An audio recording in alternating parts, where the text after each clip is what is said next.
উত্তর কলকাতার যে সমস্ত পুজোর কথা এক কথায় মনে পড়ে তার মধ্যে চোরবাগান সর্বজনীন অন্যতম, যেখানে আমি দাঁড়িয়ে আছি। 90 বছরের পুজো।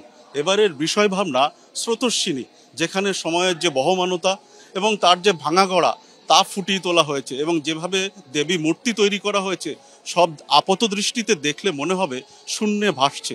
এবং এই যে স্রোত, এই স্রোতকে কিন্তু ফুটিয়ে তোলা হয়েছে, এবং এর সঙ্গে সঙ্গতি রেখে এখানকার আলোকসজ্জা, এখানকার আবহ সঙ্গীত তা কিন্তু তৈরি করা হয়েছে, এবং যা সপ্তমীর সকাল থেকেই কিন্তু দর্শনার্থীদের নজর কাটছেন।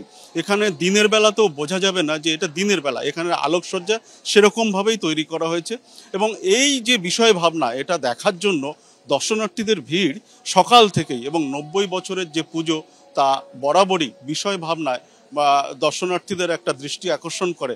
এবং এবছরের যে বিষয় ভাবনা তা স্রোতস্বিনী, এবং তা ফুটিয়ে তোলার জন্য এখানের যে দেবী মূর্তি এবং সঙ্গে সঙ্গে অন্যান্য যে প্রতিমাগুলো তা এমনভাবে তুলে ধরা হয়েছে যেন শূন্যে ভাসছে এবং স্রোত বয়ে চলেছে, এবং সময়ের যে বহমানতা তা ফুটিয়ে তোলা হয়েছে।